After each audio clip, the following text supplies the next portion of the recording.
So very good morning to all. In power electronics, we were discussing unit number 3, that is DC to DC converters, and today let us discuss SEPIC and a flyback converter. Okay, so when you see SEPIC, see you have to write in capital letter SEPIC. S stand for single, E stand for ended primary inductor converter. So it is single-ended primary inductor converter. You should not write it in small letters. All other converters you should write only in, see if you buck, you have to write BUCK in a small letter, whereas in SEPIC alone you have to write it as SEPIC. It is for single-ended primary inductor converter. So okay, this is also a DC to DC converter that allows the electrical potential, that is voltage, at its output to be greater than or less than or equal to that of input. Okay, from the first class I am repeating, all converters can either step up or step down voltage.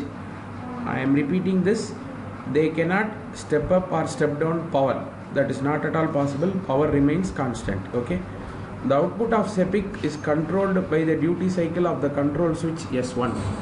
So you have a semiconductor device. That semiconductor device turning and turning off is only controlling.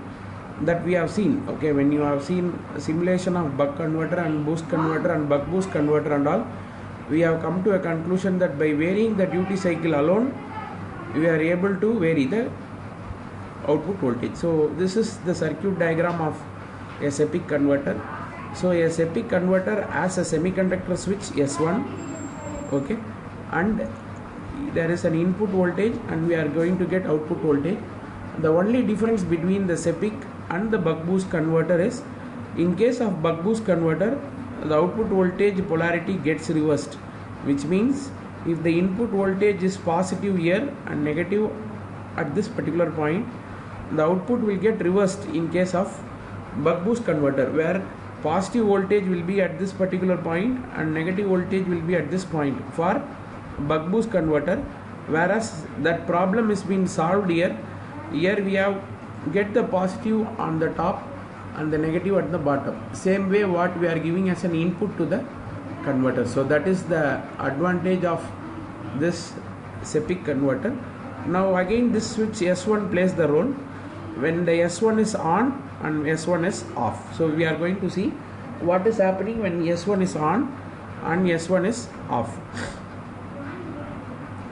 SEPIC is especially a boost followed by an inverter buck boost converter. Therefore it is similar to traditional buck boost converter, but has an advantage of non-inverted output. This is what I have told. Not inverted output is what you give in the polarity in the input will be the same. Okay, so if this is positive and this end is also positive, so that is why we say it is non-inverted output. The output has same voltage polarity as input.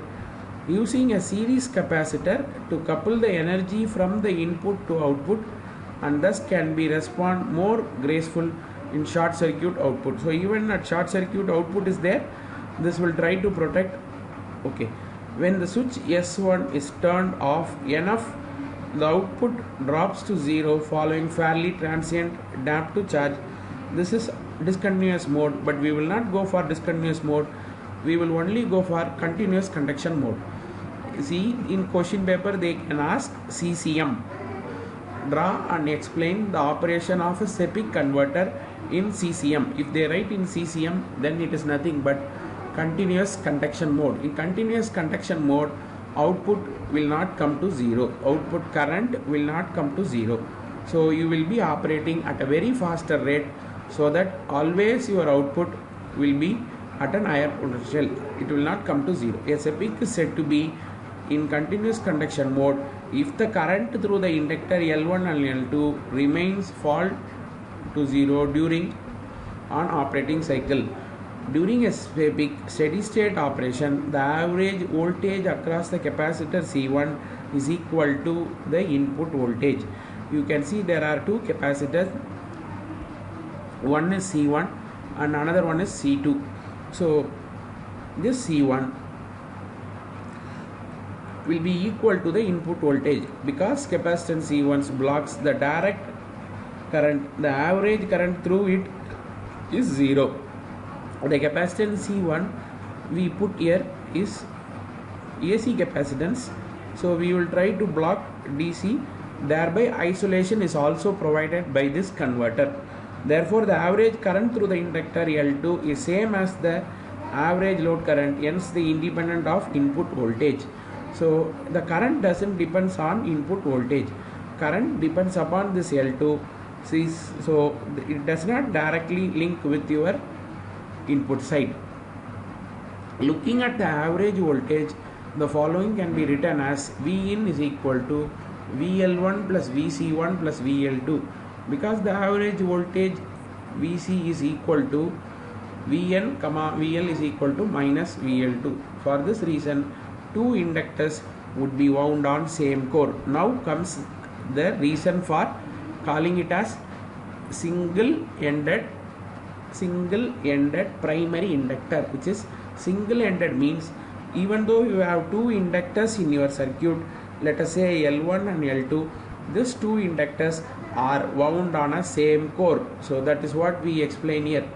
For this reason, the two inductors can be wound on a same core, which begins to resemble a flyback converter, the most basic of transformer isolated SMPS.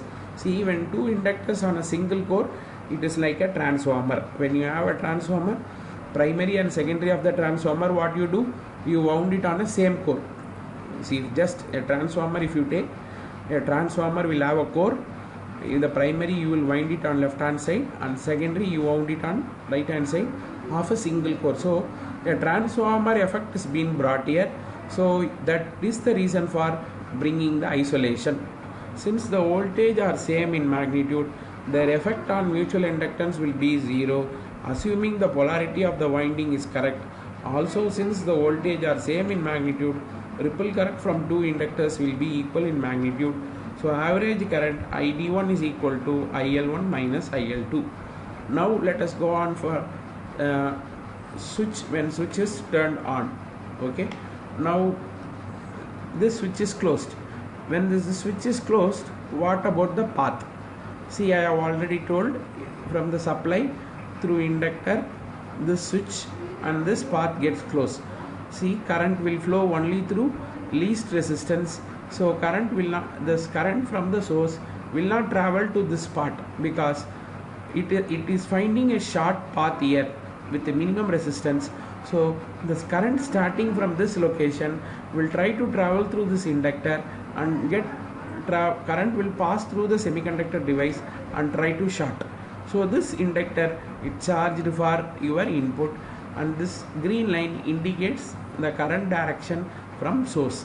But there is an inductor which is already been stored in the previous condition, that is, see, turning off and turning off is done at a regular interval. So at a particular interval before this turn on might be a turn off condition, so that after the turn off you are bringing it to turn on, again turning off and turning on. So this is a continuous process. So before the switch is turned on, the previous condition might be turned off. So at that time this L2 will be charged, and this now L2 will try to flow and try to charge this capacitor, and that will come across your device. So the current IL1 increases. So current IL1 will increase because switch is closed. From the input, current starts to flow, and the current IL goes more negative. Okay, that we have seen. See the direction, whenever you repeat, reverse the direction. See, this is the direction of current from source, and this is the direction of current. If this in opposite, obviously we will denote it as negative. So that is why we call it as L2 goes more negative. The energy to increase the current IL1 comes from input source, since S1 is short while closed, and the instantaneous voltage VL1 is approximately Vin. This is what I told you. Are with respect to inductor 1, when you talk, when the switch is closed, the current starts to increase and the voltage reaches to your supply voltage. supply voltage is nothing but V in. So voltage across the inductor L1 is now V in. Therefore D is opened and the capacitance C1 supplies the energy to decrease the magnitude of the current of IL2 and thus increase the energy stored in L2. The L2 supplied by C2, the L2 supplied by C2, this L2 is only by supplied by this C2 in this reverse direction. Okay, C2. The easiest way to visualize this, consider bias of voltage of circuit DC when switch is closed. Now when T off, a small mistake, I have written it here on, just this is off. Okay, so switch S1 is turned off here. Okay, sorry, it is just a mistake, so just I will correct it. So this is when switch is off. Okay, so when switch is off, we can see this path I have opened. So voltage from here will go to this inductor, will come to this capacitor, and it will try to flow through the load, because see, this is just parallel, this is a parallel path, nothing flow will be there across any this particular path. The same potential will occur here and the same potential, because voltage is measured always in parallel. So even if you connect your multimeter and see the voltage here, voltage at this instant, or voltage at this instant, or voltage at this instance, or voltage at this instant will be the same. Even though you have so many elements in between this, there won't be any change in voltage. So whatever voltage occurring at this 2 point, which you know, voltage is always measured in parallel. So when you measure voltage in parallel, the voltage remains constant even if you measure here, measure at this point and this point or this point. So this is your flow of outer loop, whereas you have one inner loop. That inner loop is nothing but this fellow was previously charged, now this fellow will also try to deliver, and this path will be the same as the path of your source. So you can go a voltage beyond your input voltage, so that is why we call it as boost mode. Okay, so it is a boost converter, and I can even go for buck mode, so it is also possible like a buck boost converter. Only thing is, you can see the polarity remains constant, the input voltage polarity and the output voltage polarity remains constant. That is because of this particular diode. So this diode is making it to path to your output, but you can see if there is any variation on my output side, that will not affect my input. That is because also due to this diode. If some any high voltage is being applied here, that high voltage will not travel here because this diode will get reverse bias. So obviously there won't be any effect on my source. That should be taken care. Always this source to load transfer should be always cautious, because it should not damage my supply. So that is also taken care by this diode D1. You have to write all these points. When you write SEPIC converter, you have to say SEPIC converter, the input potential and output potential are same.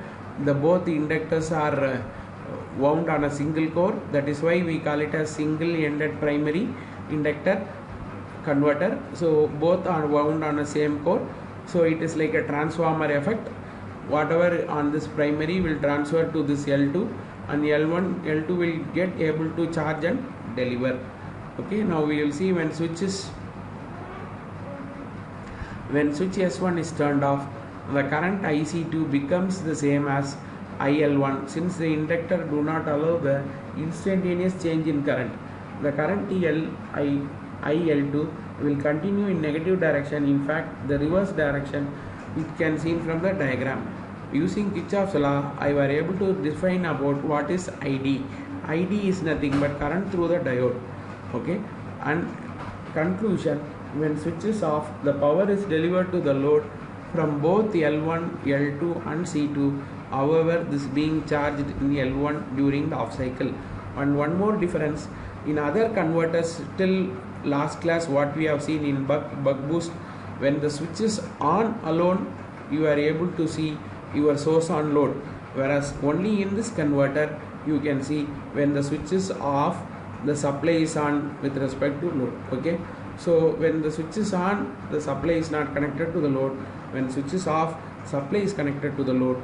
So this is the thing difference. Some additional information: because of the potential voltage across the C1 may reverse every cycle, a non-polarized capacitor should be used.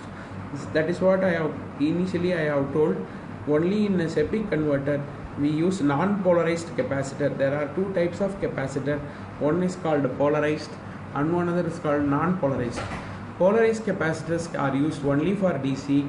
Non-polarized capacitance can be used for AC as well as DC. So here, since you are using inductor like a transformer, I should use a capacitor here as a non-polarized capacitor should be used. However, polarized tandem or electrolyte capacitor may be used in some case, because the potential across the C1 will not change unless the switch is closed long enough. So I will not go for long enough switching and all. So for me it should be non-polarized alone. You should not go for polarized. Only if you go for a discontinuous mode of operation, then we will go for polarized capacitor utilization, whereas here I will go only for continuous conduction mode. So you should always go for non-polarized capacitance. The capacitance Cin has no effect on ideal circuit. So you might ask a question, you have not explained about the Cin. Yeah, this Cin I will not talk because this is only an input capacitance. So this is just for filtering purpose, like you are getting pure DC voltage. So it is an input side filter capacitance alone. The buck boost capability of SEPIC are possible because of capacitance C1 and L2. The L1 and the switch create a standard boost converter which generate voltage that is higher than Vin, whose magnitude is determined by the duty cycle of the switch. This point is a very important point. This you have to quote. The L1 is the person for boosting up. Okay, in your circuit, when you see this L1 plays the major role. Why? You can ask the question. The reason is this fellow is only connected in series with the source. So at one stage when it is charged to V in, and when the switch is open, you can see here there is a V in, here one more V in. So obviously the voltage gets added up and you get 2 V in. So when you give for 24, obviously they are able to create 48 volts because of this inductor, because at one mode it is charged to V in and another mode this is in series, so they will get added up. Once they get added up, it will become twice the input voltage. So that is the additional information, okay, that you have to note. The inductor L1 and the switch 1 creates the standard boost converter which generate voltage that is higher than the V in. Those magnitude are determined by the duty cycle. When you increase the duty cycle, obviously the voltage will increase. The Vs1 is greater than double V in, then the output voltage will be greater than the input voltage. All this we know. Next, let us move on to a last type of converter which is called a flyback converter. So after the invention of SEPIC, in SEPIC, just I repeat, that is the information which is more important. See, in a SEPIC, when I start, I told it is single-ended primary inductor. This means two inductor wound on a same core. So if you are wounding two inductor on a same core and try to bring the transformer action, why can't we put a single transformer itself? That was the idea came. So that leads to a person called flyback converter. Okay, so in flyback converter, what they did, directly put a transformer here itself. Okay, but we all know transformer will not work for DC, but a transformer will work for pulsating DC, which means you can see here I have placed a switch here. So this turning on and turning off switch is done at very higher rate. Here you are not applying DC, rather you are applying pulsating DC. See, when you close, the voltage will come. When you open, it will be 0. When you close, it will become 1. When you open, it will become 0. This opening and closing is done at very high speed. So what you get here is a pulsating DC. So pulsating DC will behave like a AC, and thereby I am able to get at my secondary. And now, depending upon the turns, when you see, we are able to step up. So then just put a diode and a capacitor. So diode will allow only in forward direction, and reverse direction will be cut out. And when you give it to a capacitor, capacitor will charge and discharge as a pure DC. So this is what is a flyback converter. In a flyback converter, you take DC and you try to give DC to the transformer, but not as a pure DC, rather as a pulsating DC. So when you give a pulsating DC, the transformer will not go to saturation. See, in a transformer there is a something called BH curve. So in BH curve, what is the change in electrical, what is the change in magnetic? That graph, if you see, at a particular instant beyond which if you even change in E, there will be don't change in magnetic field.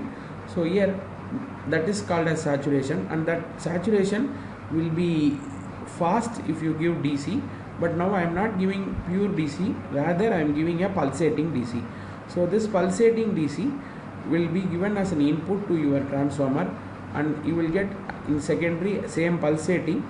But even if you get in negative direction, that will be removed by this diode, because diode will allow only in one direction, and that diode output will be unidirectional pulsating DC.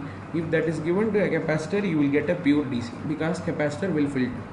Again, you can see the symbol here, and the symbol what I have drawn for SEPIC. So this is, there we have seen it is non-polarized, here it is polarized. When the two lines are same, are equal in magnitude without any curve there, then that capacitor symbol is called polarized. If one is bent, then it is called non-polarized capacitor. So the schematic of flyback converter can be seen in figure. It is equivalent to a buck boost converter with an inductor split to form a transformer. So from the SEPIC, the change is now instead of inductor, I am putting a transformer itself. Therefore, the operating principle of both the converter is similar. Other than this, both the converters are same. Only thing is, in a SEPIC, I added two inductor but wound on a same core. Then they got an idea, why should I go for inductor? Why shall I put a transformer itself? That they did. And this transformer primary is one inductor and secondary is another inductor, which are mutually coupled between a single core. The primary current and the magnetic flux in the transformer increases. The storing energy in the transformer also increases. The voltage induced on secondary winding is negative. So diode is get reverse bias, and the output capacitance supply energy to the output flow. So that taken care by this. See, when you give switch is closed, you have primary side. When switch is open, you get it on secondary side. Now diode and capacitor will come into picture. In this case, the previously stored capacitance will discharge. This discharge will be at very faster rate. So if you are not operating this fellow in faster rate, your output voltage will come to 0. So when you want to get a continuous mode, before this capacitance die out, you should again go back to the next stage and try to charge it. So before this capacitor die out, you have to again charge it. Again it will discharge, again you have to charge it, and the process gets repeated. See, capacitor is not a source. Try to understand, capacitor is not a source.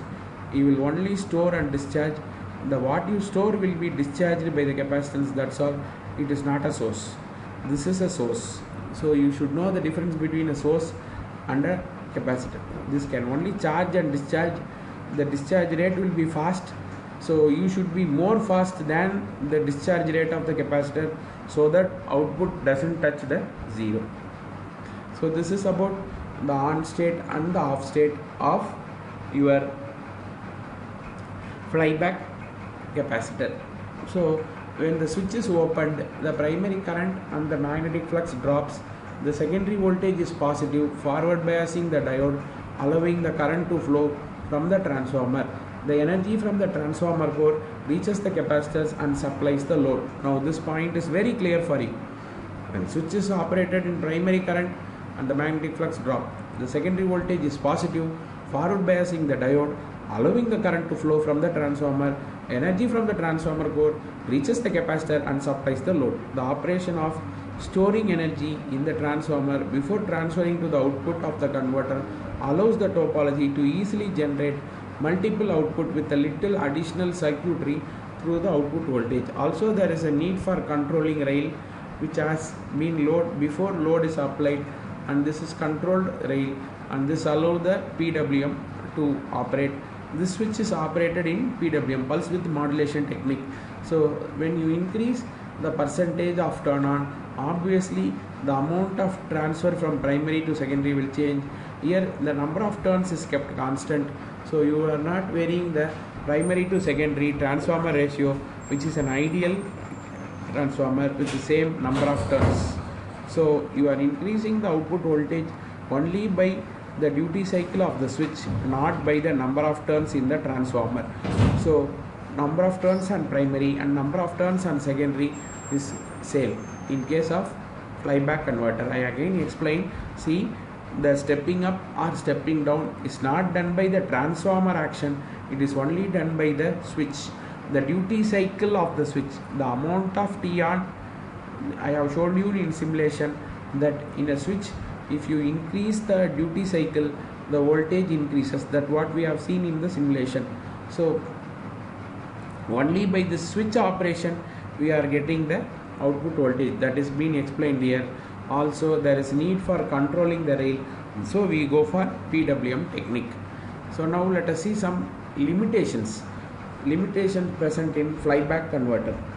The flyback continuous mode has the following disadvantage with this particular type of converter. The voltage feedback loop requires a lower bandwidth due to a right of plane 0 in the response of the converter. Just you note it down, it will be very clear when we go for the upcoming classes. The current feedback loop, the voltage feedback loop and current feedback loop controlling is little bit tedious. That is what the level which you can understand. The power switches are now running on their positive current flow. This means that the addition turn of speed, the switch turn on speed is most important. So the thing which you have to remember here is this should not be a normal diode. So this should not be a normal diode. This should be a fast recovery diode. So fast recovery diode is normally a diode will get turned on easily, then when you turn off, the barrier will be increasing in a diode, and this increased barrier has to be decreased to 0 when again the diode is get turned on. So from turn off condition to turn on condition, I repeat, please listen, from turn off to turn on, there is a barrier in the diode, and that barrier has to die, and then only diode will come into picture.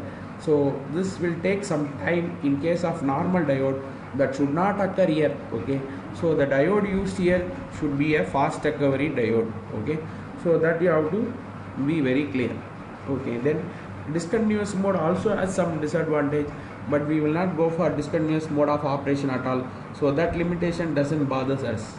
So with this we will try to wind today's class. So in today's class we have seen about